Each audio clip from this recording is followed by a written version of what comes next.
This is Bright Star IELTS PT Institute Basic Course for Spoken English Day 17. Today's first topic is important decision.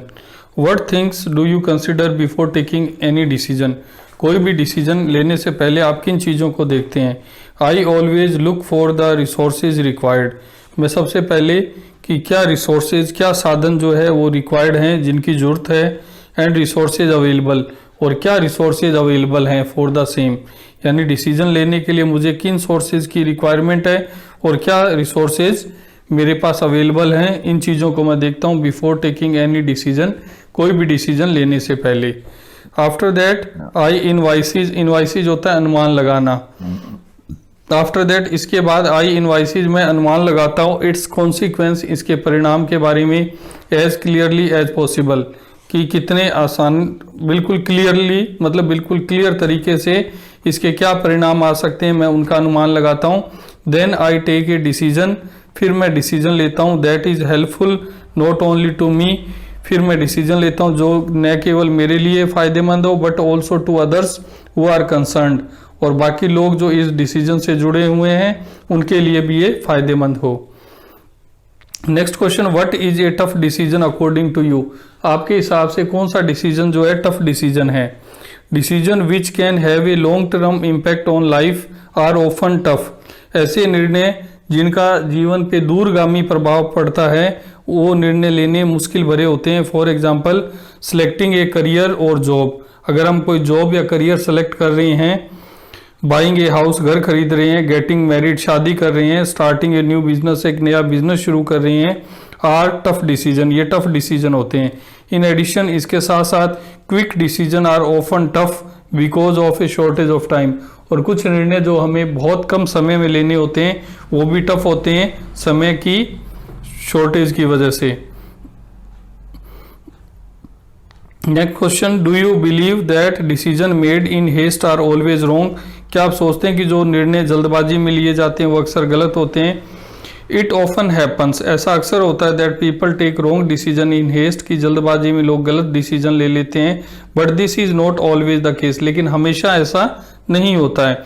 There are a few situation, कई बार ऐसी situation होती है इन life के अंदर where we have to take prompt decision, जहां हमें prompt decision लेने होते हैं। If they are based on right analysis, अगर वो सही एनालिसिस पे आधारित हैं एंड एक्सपीरियंस पे, अनुभव पे आधारित हैं, दे कैन बी फ्रूटफुल, तो जल्दबाजी में लिए हुए निर्णय भी फायदेमंद हो सकते हैं अगर वो अनुभव के आधार पर और एनालिसिस कर करके लिया हुआ है। Do you consult your family members, friends, spouse while making important decision? क्या आप डिसीजन लेने से पहले अपने परिवार के सदस्यों से, मित्रों से या स्पाउस यानी पति पत्नी आपस में डिस्कशन करते हैं? I always discuss my situation with my family members, मैं हमेशा मेरी सिचुएशन को फैमिली मेम्बर से डिस्कशन करता हूँ। आई कंसिडर देयर व्यूज़, मैं उनके जो व्यूज़ हैं यानी उनकी क्या राय है उनको कंसिडर करता हूँ। And analysis them before reaching a decision, और उन पे एनालिसिस भी करता हूँ, उन पे मतलब रिसर्च भी करता हूँ किसी भी डिसीजन पे पहुँचने से पहले। मोर ओवर इसके आगे आई ऑलवेज इंक्लूड दोज, मैं उन लोगों को भी शामिल करता हूँ who are concerned with the decision, जो इस डिसीजन से जुड़े हुए हैं, and those who can provide me accurate guidance, और वो लोग भी जो मुझे एक्यूरेट गाइडेंस देते हैं in decision making process, decision making process में मुझे एक्यूरेट गाइड करते हैं, उन लोगों को भी मैं शामिल करता हूँ। यानी मैं उन लोगों को भी डिसीजन मेकिंग प्रोसेस में शामिल करता हूं जो मुझे गाइड करते हैं, और उन लोगों को भी करता हूं जो इस डिसीजन से प्रभावित होने वाले होते हैं। Next question, fifth, do you like other taking decision on your behalf? क्या आप चाहते हैं कि आपके लिए कोई दूसरा व्यक्ति निर्णय ले? तो आंसर है नॉट एट ऑल, बिल्कुल भी नहीं। I believe that I should take charge of my life, मैं बिलीव करती हूँ कि मेरे जीवन का अधिकार मेरे पास होना चाहिए।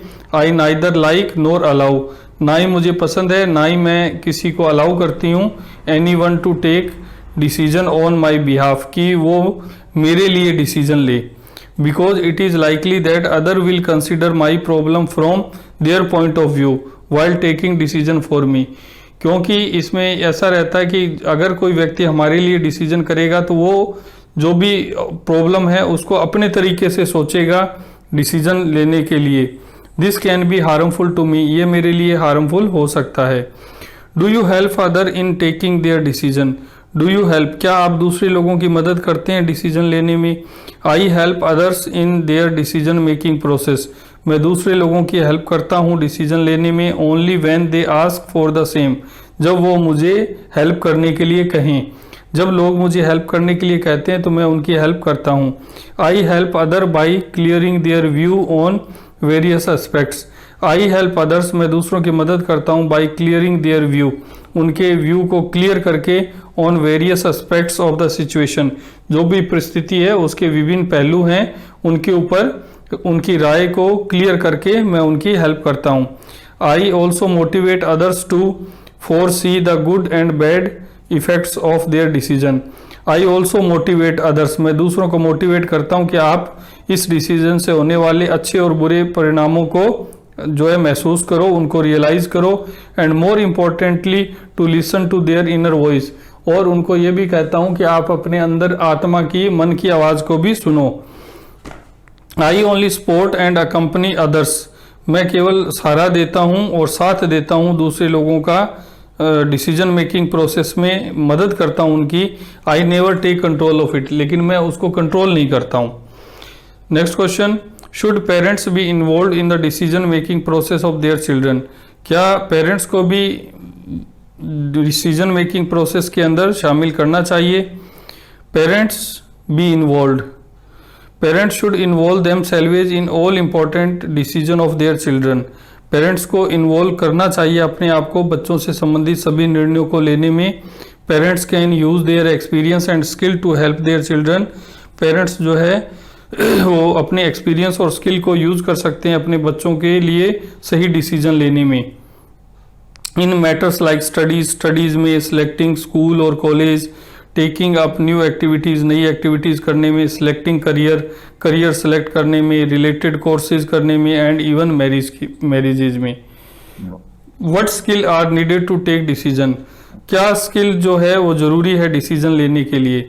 There are 4 major skills needed to take decision in life, life के अंदर डिसीजन लेने के लिए 4 मुख्य चीज़ें हैं। They are analysis, clarity, vision and faith. पहला है एनालिसिस, यानी उसको सही तरीके से देखना, clarity, vision and faith. First we should be able to analyse the situation, सबसे पहले हम योग्य होने चाहिए सिचुएशन को एनालाइज करने में, एंड इट्स पॉसिबल सॉल्यूशन, और इसके क्या संभावित समाधान हो सकते हैं उसको एनालिसिस करने की योग्यता हमारे में होनी चाहिए। If we are unable to analyse any issue, अगर हम किसी इशू को एनालाइज करने में अनेबल हैं, we should take an objective opinion to make a better assessment, तो हम किसी दूसरे लोगों से राय कर सकते हैं, उनकी ओपिनियन ले सकते हैं, ताकि हमारा जो असेसमेंट है, मूल्यांकन है, वो बिल्कुल सही हो। Secondly, we must be clear about our available resources and objective, हमें हमारे रिसोर्सेज जो हमारे लिए अवेलेबल हैं उनके प्रति क्लियर रहना चाहिए, और जो ऑब्जेक्ट है, हमारा उद्देश्य क्या है, उसके प्रति क्लियर होना चाहिए। People often jump into a task and repent later, लोग जो है अक्सर किसी काम में कूद पड़ते हैं और बाद में पछताते हैं। Because either they were not well equipped, क्योंकि वो पूर्ण रूप से तैयार नहीं होते हैं, और हैड ऑब्सक्यूर ऑब्जेक्टिव, या उनके जो उद्देश्य होते हैं वो उनके लिए स्पष्ट नहीं होते हैं। Thirdly, when we take a decision, तीसरी बात, जब हम डिसीजन लेते हैं, we must anticipate its outcome, anticipate अंदाज़ा लगाना होता है, तो हम इसके जो परिणाम हैं उनके बारे में अंदाज़ा लगाते हैं एज एक्यूरेटली एज पॉसिबल, जितना संभव हो सके उतना सटीक तरीके से, सही तरीके से। दिस स्टेप इज कंडीशनल, ये स्टेप कंडीशनल है, एंड कम्स ओनली इफ़, ये तभी होता है जब हमने पहले 2 स्टेप जो हैं एनालाइज और क्लियरिटी को सही तरीके से लिया हो। The last requirement is faith, last वाली चीज़ जो है वो फेथ है। Unless we have complete faith in our decision and our selves, जब तक हमें अपने डिसीजन में और अपने आप में पूर्ण फेथ नहीं होगा, we may not take right decision, तो हम सही डिसीजन नहीं ले सकते हैं फॉर आवर सेल्वेज, अपने आप, and if we do we may change the decision in the near future. और अगर हम करते भी हैं ऐसा, डिसीजन लेने की कोशिश भी करते हैं, तो हमें वो डिसीजन हम बदल लेते हैं इन द नियर फ्यूचर, नज़दीक भविष्य के अंदर वो डिसीजन हमें बदलने पड़ते हैं।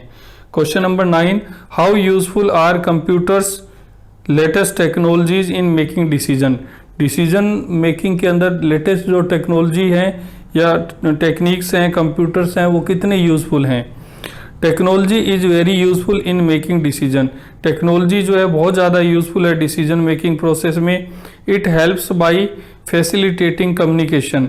इट हेल्प्स, ये मदद करता है बाई फैसिलिटेटिंग कम्युनिकेशन। कम्युनिकेशन की फैसिलिटी दे करके ये हमें मदद करता है। दैट इज़ फैसिलिटेटिंग कम्युनिकेशन का मीनिंग क्या हुआ? That is we can contact other on phone. हम दूसरे व्यक्ति से फ़ोन के द्वारा और ईमेल के द्वारा कॉन्टैक्ट कर सकते हैं and seek their views on the issue, और उनकी राय ले सकते हैं मसले पर। इन एडिशन, इसके साथ साथ we can surf the net. हम नेट पे सर्च कर सकते हैं एंड गेन रिक्वायर्ड इंफॉर्मेशन, और जो सूचना हमें चाहिए वो ले सकते हैं टू टेक डिसीजन लेने के लिए। मोर ओवर, इसके साथ साथ computer offer data storage and analysis option. जो कंप्यूटर होते हैं उसमें डेटा को स्टोर करने का और एनालिसिस करने का ऑप्शन होता है। We can use computer to assess big data to take numerous business decision. We can use computers, हम कंप्यूटर्स का यूज कर सकते हैं to assess big data to take numerous business decision regarding sales, marketing, administration and finance. हम sale से related, marketing, administration और finance से related जो डिसीजन हैं वो ले सकते हैं कंप्यूटर के अंदर जो डेटा होते हैं उनको एनालिसिस करके। Do you think decision making process in company should be centralised और डिसेंट्रलाइज्ड? सेंट्रलाइज का मतलब होता है कि किसी भी कंपनी में एक व्यक्ति यानी जो बॉस होता है वही डिसीजन ले, और डिसेंट्रलाइज होता है कि बॉस जो है डिसीजन लेने से पहले अपने जो स्टाफ के, जो मैनेजमेंट के दूसरे लोग हैं उनके साथ जो है वो बात करे और फिर डिसीजन ले। तो I believe company management should involve both concerned and experienced employee in the decision making process. मैं विश्वास करता हूं कि कंपनी मैनेजमेंट जो है उनको इन्वॉल्व करना चाहिए, जो व्यक्ति इससे जुड़े हुए हैं और जो एक्सपीरियंस्ड एम्प्लॉय हैं उनको शामिल करना चाहिए डिसीजन मेकिंग प्रोसेस के अंदर। This gives two major benefits. इससे दो मुख्य बेनिफिट्स मिलते हैं। Firstly, employees feel respected. इससे एक तो एम्प्लॉयज जो है अपने आप को रिस्पेक्टेड और एक्नॉलेज्ड फील करता है, which enhance their commitment toward the organisation. इससे उसकी जो कमिटमेंट है ऑर्गेनाइजेशन के प्रति वो बढ़ता है, यानी उसकी समर्पण की भावना बढ़ती है। And make their efforts more sincere, और वो ज़्यादा सिंसियर तरीके से एफर्ट करता है। Secondly, the gap between management and workers can be minimised. और दूसरी बात है कि जो गैप है मैनेजमेंट और वर्कर्स के बीच में वो कम हो जाता है। This is very important for the smooth functioning of any organisation, जो कि बहुत ही ज़रूरी है किसी भी ऑर्गेनाइजेशन की स्मूथ फंक्शनिंग के लिए। Should the employee be terminated from the services if his decision prove harmful to the organisation? क्या एम्प्लॉय को नौकरी से हटा देना चाहिए, टर्मिनेट कर देना चाहिए अगर उसका डिसीजन गलत साबित होता है या उसका डिसीजन हानिकारक साबित होता है फैक्ट्री के लिए या किसी ऑर्गेनाइजेशन के लिए? It depends on the motive of the employee. ये उस एम्प्लॉय के मोटिव पे डिपेंड करता है, उसके उद्देश्य पे डिपेंड करता है। If he should not be fired, उसे सजा नहीं देनी चाहिए। If he had taken a decision for the betterment of the company, अगर उसने कंपनी के भले के लिए कोई डिसीजन लिया है तो उसे सजा नहीं देनी चाहिए। However if he is proven dishonest, अगर वो डिसऑनेस्ट, बेईमान साबित होता है, he should immediately B terminated from his service, उसे तुरंत उसकी सर्विस से टर्मिनेट कर देना चाहिए। And punished with legal action, और कानूनी रूप से उसको सजा देनी चाहिए। So that he may not repeat the same dishonesty, ताकि वो इस तरह की बेईमानी जो है in future with other companies, दूसरी कंपनीज के साथ भविष्य में नहीं कर सके। Next topic is job retirement. What are the ways to search for a job? किसी भी जॉब को तलाश करने के क्या क्या तरीके हैं? There are mainly 3 ways to search for a job. मुख्य 3 तरीके हैं जॉब को ढूंढने के। टू बिगिन विथ, शुरू करते हैं, मतलब शुरुआत किससे होती है? We can look for advertisement in newspaper and apply for the job. हम न्यूज़पेपर के अंदर जॉब के लिए एडवर्टीजमेंट देखते हैं और फिर उसके लिए अप्लाई करते हैं। Then we can contact recruitment agent. उसके बाद दूसरा तरीका है कि कोई रिक्रूटमेंट एजेंसी होती है और उनके ऑनलाइन जॉब पोर्टल्स होते हैं, तो रिक्रूटमेंट एजेंट होते हैं, तो उनसे कांटेक्ट करते हैं। और तीसरा जो है ऑनलाइन जॉब पोर्टल अवेलेबल होते हैं। The third is for college student. जो तीसरा ऑनलाइन जॉब पोर्टल है ये कॉलेज स्टूडेंट के लिए होता है। They can appear for campus interviews, वे कैंपस इंटरव्यू में अपीयर हो सकते हैं and get selected for job, और जॉब के लिए सिलेक्ट हो सकते हैं। Next question, are there any new और emerging field offering more and lucrative jobs? Lucrative jobs का मतलब होता है ऐसा जॉब जिसके अंदर ज़्यादा पैसा बनता है। तो क्या आज ऐसी कोई फील्ड या ऐसे जॉब उभर के सामने आ रहे हैं जिसमें ज़्यादा पैसा बनता है? Yes, there are many emerging field which offer exciting and promising career prospect.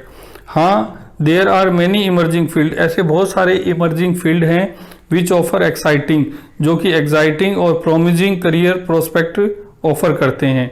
For example BPO, full form है बीपीओ की business process outsourcing, KPO knowledge process outsourcing, telecalling, financial advisory for the stock market, mutual funds and insurance and information technology.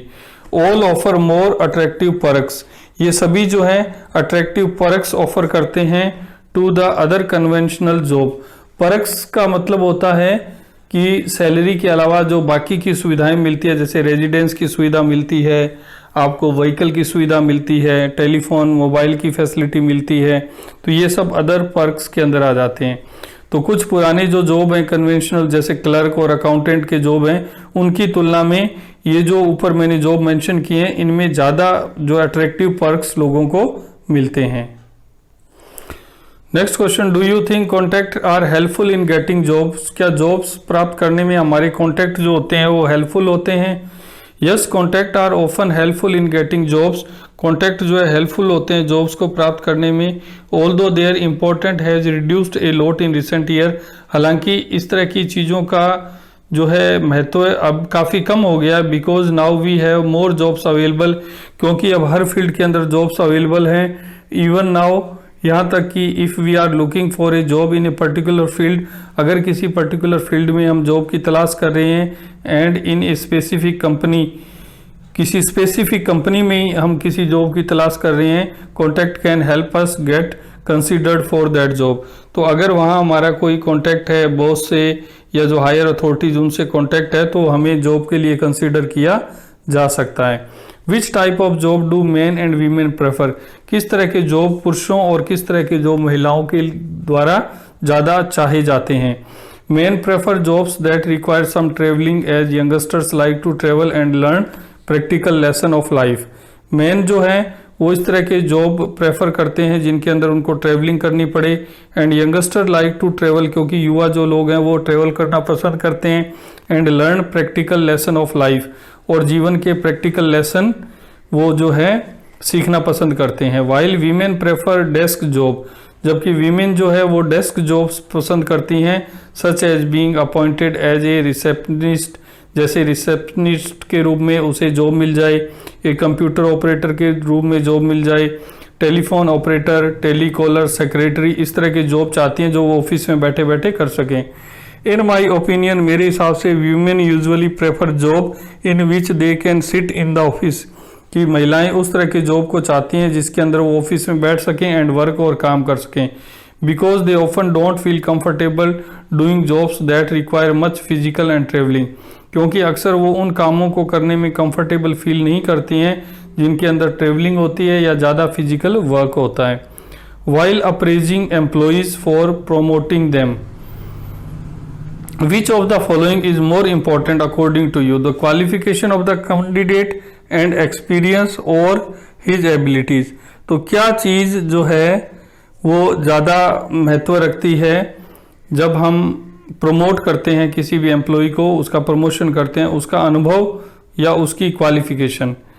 Answer, all these factor are important according to me. ये दोनों ही factor जितने भी हैं ये सब important है मेरे लिए, because a combination of all these make an employ successful. इनका कम्बिनेशन यानी एक्सपीरियंस और क्वालिफिकेशन दोनों का कम्बिनेशन ही किसी एम्प्लॉय को सक्सेस बनाता है। However there are some post where one factor may dominate others. कुछ पोस्ट ऐसी हो सकती है जहां एक फैक्टर दूसरे को डोमिनेट करे, यानी कुछ पोस्ट ऐसी हो सकती है जहां क्वालिफिकेशन जरूरी हो और एक्सपीरियंस को ज़्यादा वैल्यू नहीं दी जाए। कुछ ऐसे जॉब भी हो सकते हैं जहां एक्सपीरियंस जरूरी हो और व्यक्ति की क्वालिफिकेशन जो है वो उसको ज़्यादा वैल्यू नहीं दी जाए। In general I would give a higher preference to talent because I believe that talented people are highly adaptable.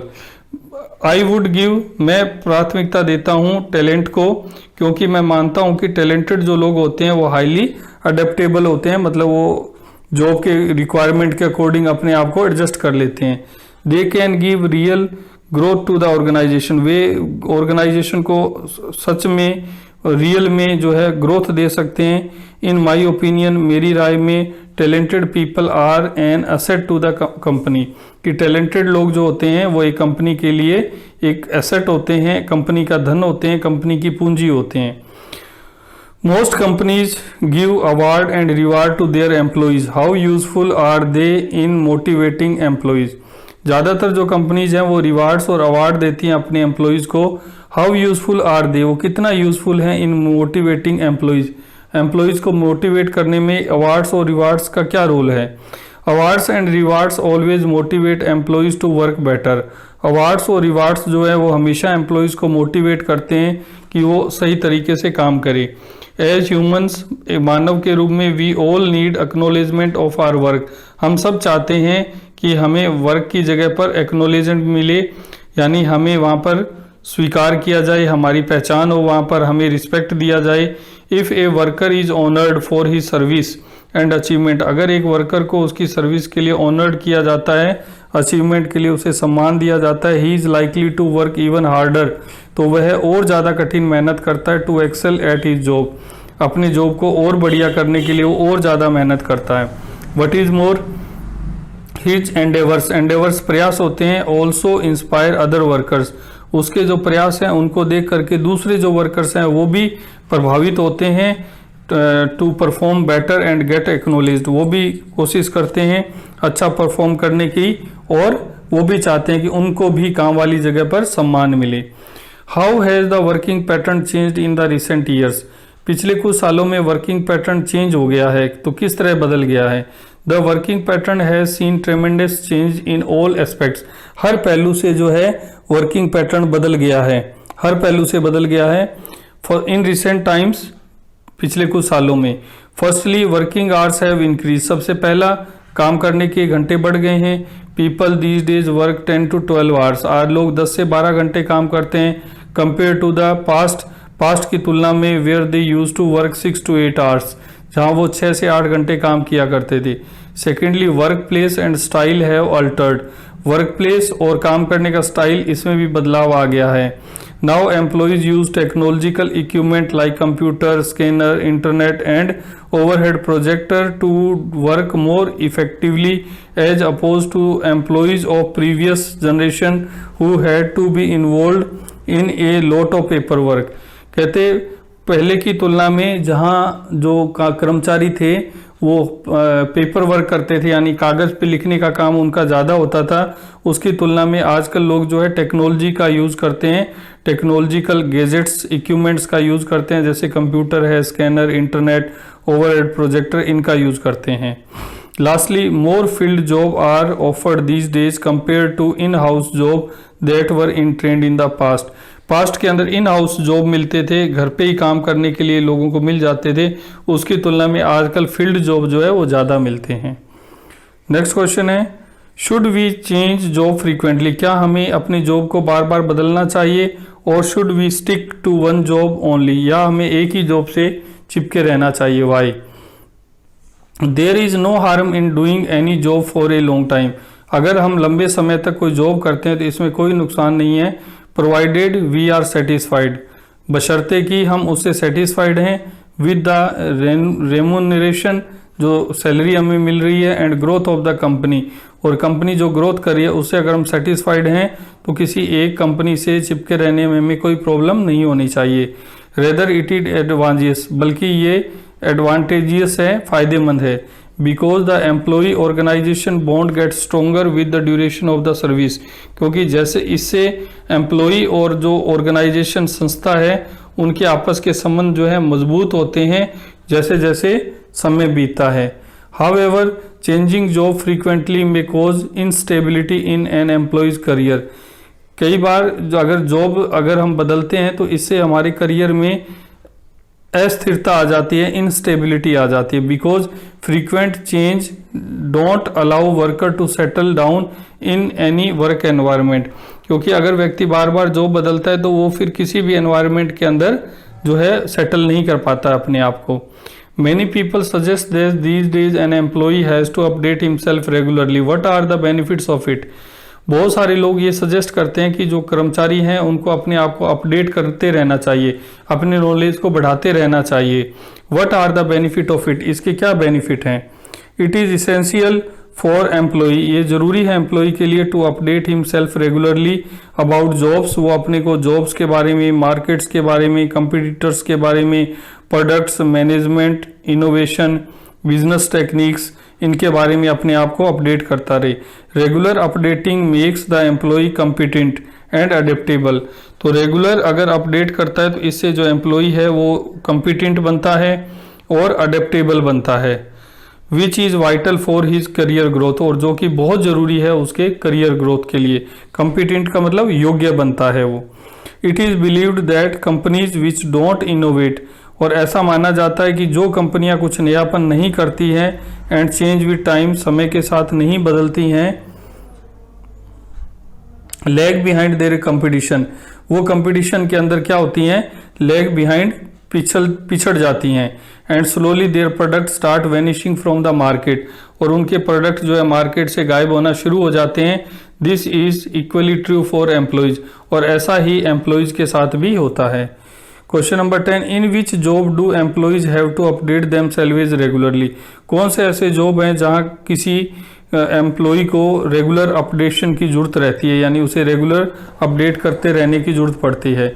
Almost all type of job require regular updating, हर तरह के काम के लिए रेगुलर अपडेटिंग की जरूरत पड़ती है। However some field like marketing, कुछ ऐसी फील्ड है जैसे marketing, information technology, software programming, web designing and security, medicine and engineering require a fast and high degree of knowledge updating, इनमें जो है फास्ट और हायर डिग्री ऑफ नॉलेज की updating होना जरूरी होती है फ्रॉम प्रोफेशनल लोग जो हैं इसमें लगातार जो है अपडेट करते रहें। Next, what are the consequence of the employees who do not update themselves with time, जो एम्प्लॉय अपने आप को अपडेट नहीं कर पाते उनका क्या परिणाम होता है। Employees who don't update themselves have two major disadvantages, उनको दो बड़े नुकसान होते हैं। The first is that they can't grow at professionally, वो एक प्रोफेशन के रूप में ज़्यादा ग्रो नहीं कर पाते। Because their ideas and techniques are no longer competent and effective, क्योंकि अब उनके आइडियाज़ और उनकी टेक्निक जो है इतनी अच्छी नहीं रह गई हैं, प्रभावी नहीं रह गई हैं। This inhibits their career growth, इससे उनका करियर में जो ग्रोथ होनी होती है वो रुक जाती है। द सेकेंड इज दैट, दूसरा ये है, when they see that their career is not growing, और जब उनको लगता है कि मेरा करियर नहीं ग्रो कर रहा है, they may suffer from a lack of confidence, तो वो उनमें कॉन्फिडेंस की कमी आ जाती है। And start getting frustrated with themselves, और वो अपने आप से निराश होना शुरू हो जाते हैं। कॉन्सिक्वेंटली, परिणाम स्वरूप, such a feeling reduce their efficiency, इससे उनकी काम करने की क्षमता कम हो जाती है। एंड कमिटमेंट, और उनकी समर्पण की भावना कम हो जाती है। And they start seeing the end of their career, और उनको अपने करियर का एंड नज़र आने लगता है। Should college student do part time jobs, why, क्या कॉलेज स्टूडेंट को पार्ट टाइम जॉब करना चाहिए और क्यों। इट इज़ एडवाइजेबल, इस बात की सलाह दी जाती है that it is advisable that student do some part time job to earn money, कि स्टूडेंट को पार्ट टाइम जॉब करना चाहिए मनी यानी धन कमाने के लिए। मोर ओवर, इसके साथ साथ students become more responsible, student जो है वो ज़्यादा रिस्पॉन्सिबल बनते हैं, मेच्योर बनते हैं, एंड सेल्फ रेलिएंट, अपने आप पे भरोसा करने वाले बनते हैं, बाई डूइंग जॉब करके। However some faculties like medicine, engineering, management are highly demanding, हालांकि कुछ ऐसी फैकल्टीज हैं जिनकी ज़्यादा डिमांड है, उनमें मेडिसिन, इंजीनियरिंग और मैनेजमेंट के लोग हैं। Student who are studying in such stream, जो स्टूडेंट इस तरह की स्ट्रीम के अंदर अपनी स्टडी कर रही हैं, must give a higher priority to their studies, उनको अपनी ज़्यादा समय जो है अपनी पढ़ाई को देना चाहिए। Because one has to be sacrifice, क्योंकि हर व्यक्ति को जो है सेक्रीफाइस करना पड़ता है, स्टडी अपनी पढ़ाई का बलिदान देना पड़ता है टू सम एक्सटेंट, कुछ सीमा तक। If they start doing part time job, अगर वो पार्ट टाइम जॉब करते हैं। डिफाइन एन आइडियल एम्प्लॉय, एक आदर्श जो एम्प्लॉय है उसको डिफाइन करिए। An ideal employ must be honest, एक जो आदर्श एम्प्लॉय होता है वो ईमानदार होना चाहिए, हार्ड वर्किंग होना चाहिए, अडेप्टेबल होना चाहिए, यानी परिस्थितियों के अनुकूल अपने को ढाल ले, डेडिकेटेड समर्पित होना चाहिए, रिसेप्टिव होना चाहिए। He should understand the requirement of the company, उसे कंपनी की रिक्वायरमेंट को समझना चाहिए। एंड शुड माउल्ड का मतलब बदलाव करना, शुड माउल्ड हिमसेल्फ अकॉर्डिंगली, और उसके हिसाब से ही वो अपने आप को बदलाव कर ले। He should follow all the strategies, उसे सारी नीतियों को फॉलो करना चाहिए of the company completely. And seek clarity where he has doubt, और जहाँ को शक हो वहाँ पर उसको क्लेरिफिकेशन करना चाहिए। Lastly he must be dedicated to the company, उसे कंपनी के प्रति समर्पित होना चाहिए। Because no organisation can get benefit from its employees if they are not dedicated toward their job, कोई भी कंपनी अपने कर्मचारियों से तब तक फायदा नहीं उठा पाती अगर वो जब तक कि वो उस कंपनी के प्रति समर्पित नहीं है, डेडिकेटेड नहीं है। डिफाइन एन आइडियल एम्प्लॉयर और बॉस, आइडियल एम्प्लॉयर किसको मानते हैं हम? An ideal employer must delegate work with clear information, delegate का मतलब क्लियर इंफॉर्मेशन के साथ वो काम को अपने एम्प्लॉय को सौंपे कि आपको ये करना, आपको ये करना है। ही must B a hard worker, वो हार्ड वर्कर होना चाहिए, लीडर होना चाहिए, मोटिवेटर होना चाहिए, विजनरी का मतलब है कि आगे आने वाली समस्याओं को भी वो आज देख के चले।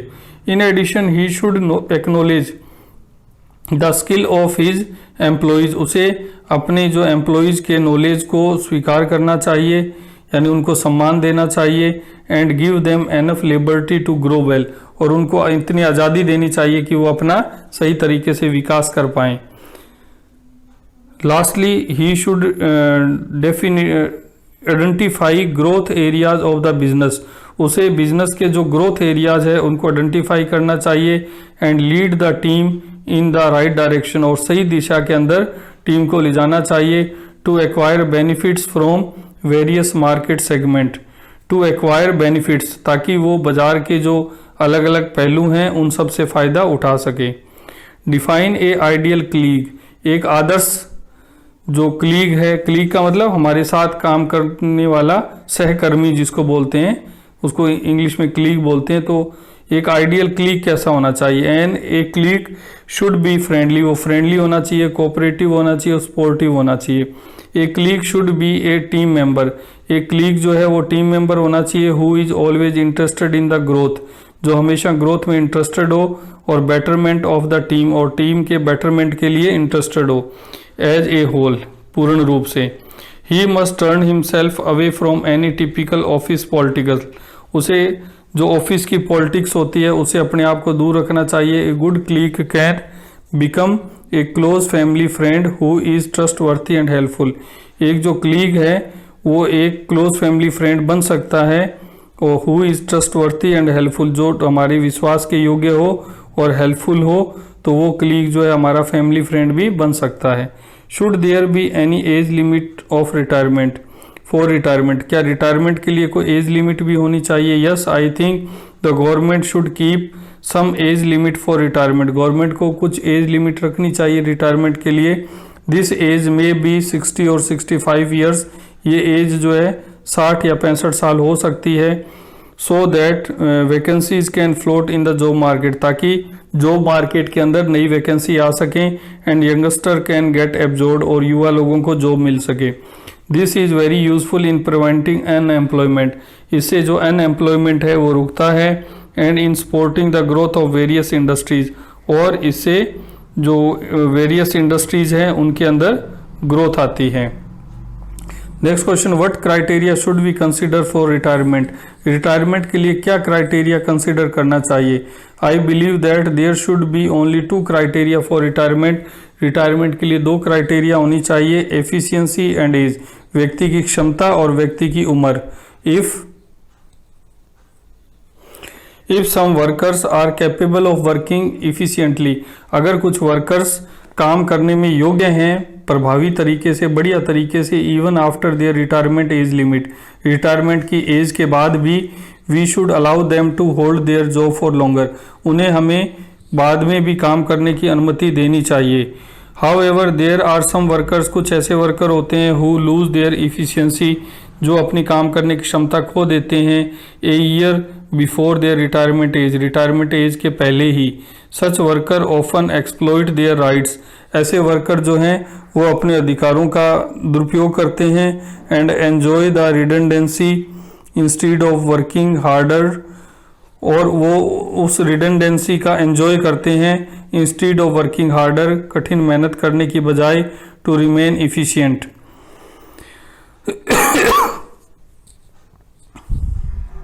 आई think such worker should be urged to take early retirement, ऐसे वर्कर्स को हमें जो है पहले रिटायरमेंट कर देना चाहिए।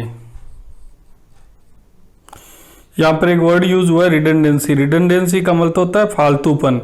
एंजॉय देयर रिडंडेंसी, वो अपने फालतूपन का, यानी उनको काम करने की क्षमता नहीं होती और वो फालतू बैठे एंजॉय करते हैं, बजाय मेहनत करके और अच्छा करने की बजाय वो फालतू बैठे और लाइफ को एंजॉय करते हैं, तो ऐसे एम्प्लॉयज़ को हटा देना चाहिए।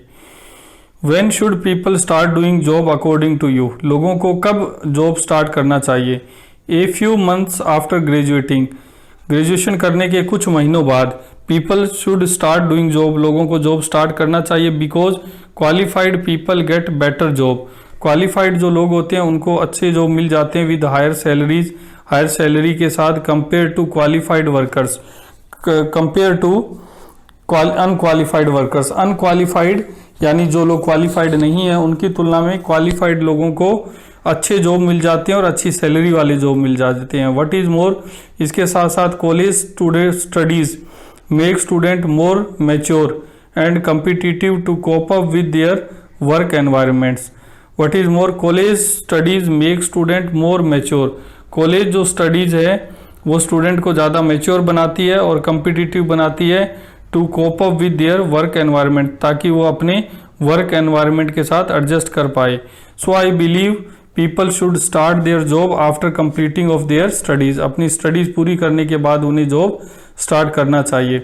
How can we get a higher salary compare to other employees, दूसरे एम्प्लॉयज की तुलना में हम ज़्यादा सैलरी कैसे प्राप्त कर सकते हैं।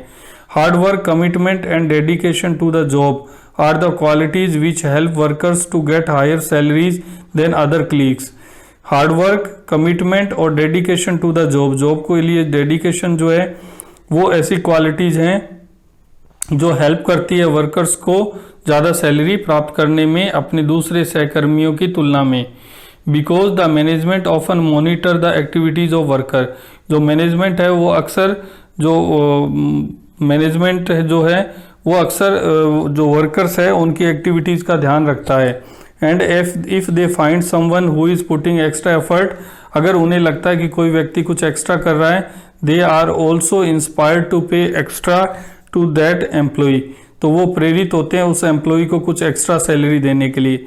However some employees think that they can play political game and stay in the limelight just by talking big, कुछ एम्प्लॉयज ऐसा सोचते हैं कि वो पॉलिटिकल गेम खेल सकते हैं और स्टे इन द लाइमलाइट, और वो लाइमलाइट में स्टे कर सकते हैं जस्ट बाय टॉकिंग बिग, बड़ी बड़ी बातें करके वो फायदा उठा सकते हैं। They may get success in the drawing the attention of the management in the initial stage.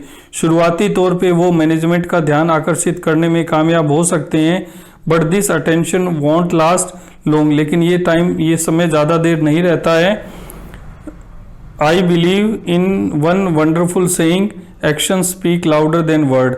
मैं विश्वास करता हूँ एक बहुत ही बढ़िया सेइंग कहावत के अंदर, action speak louder than word, कि बातों की तुलना में व्यक्ति का काम जो है वो ज़्यादा अच्छा बोलता है। Name some job that can be done in shift. कुछ ऐसे जॉब्स बताइए जो शिफ्ट में किए जा सकते हैं। There are many jobs in both manufacturing and service sector. Service sector और मैन्युफैक्चरिंग सेक्टर में कुछ ऐसे जॉब्स हैं, industries that can be done in shift, जो जॉब शिफ्ट में किए जा सकते हैं। Many industries have 24 hour manufacturing plant. कुछ इंडस्ट्रीज ऐसी होती हैं जहाँ 24 आवर मैन्युफैक्चरिंग होती है। For which they require workers, जिनके लिए उन्हें वर्कर्स की जरूरत पड़ती है। हु कैन वर्क इन 12 और 8 आवर शिफ्ट, जो कि 12 घंटे या 8 घंटे की शिफ्ट में काम करें। Service sector businesses like call centre. Service sector जिनमें सर्विस सेक्टर के जो बिजनेस हैं जिनमें कॉल सेंटर हैं, हॉस्पिटल हैं, रिसर्च लेबोरेटरीज है, also work around the clock. ये पूरे अराउंड द क्लॉक मतलब 24 घंटे काम करती हैं। They also require shift workers, उनको शिफ्ट वर्कर्स की जरूरत पड़ती है to carry on throughout the day, पूरे दिन भर काम करने के लिए। Next question, what are the advantages of shift work to the society. Shift work के क्या फायदे हैं। Both the industry and the workers derive benefits from shift duties. Industry और वर्कर्स दोनों को ही शिफ्ट ड्यूटी से फायदा मिलता है। Industries can continue their production और service work around the clock. जो इंडस्ट्रीज है वो कंटिन्यू रख सकती है अपना वर्क या सर्विस पूरे 24 घंटे। This enhance there productivity and benefit. इससे उनका उत्पादन और उनका जो फायदा है वो बढ़ता है। एज द इंडस्ट्री ग्रो, और अगर इंडस्ट्री ग्रो करती है इकोनॉमी ऑल्सो ग्रो, तो उसकी इकोनॉमी भी ग्रो होती है। In addition some sector like BPO can work only in shift duties.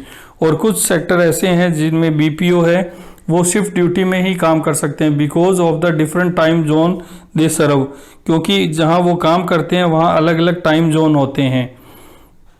Workers who are in need of money, या वो वर्कर जिनको पैसे की ज़्यादा जरूरत होती है, may do more than one job, वो भी एक से ज़्यादा जॉब कर सकते हैं to support their financial requirement, अपनी फाइनेंशियल रिक्वायरमेंट को सपोर्ट करने के लिए। इफ़ देयर इज ए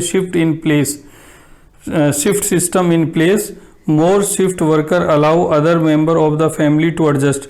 अगर if there is a shift system in place, अगर शिफ्ट सिस्टम जो है वो अगर अस्तित्व में है तो मोर ओवर इससे एक फ़ायदा होता है, shift worker allows other member of the family to adjust their job timing too. इससे जो शिफ्ट वर्कर्स हैं वो अपने परिवार के दूसरे सदस्य जो हैं उनके लिए भी जॉब टाइमिंग का एडजस्ट कर सकते हैं, so that home never remain unattended, ताकि उनका घर जो है वो बिल्कुल सूना ना रहे, अनअटेंडेड ना रहे। डियर स्टूडेंट्स, ये टॉपिक हैं तो इनको आप प्रैक्टिस करेंगे और अपनी जो है स्पीकिंग स्किल को शार्प करेंगे।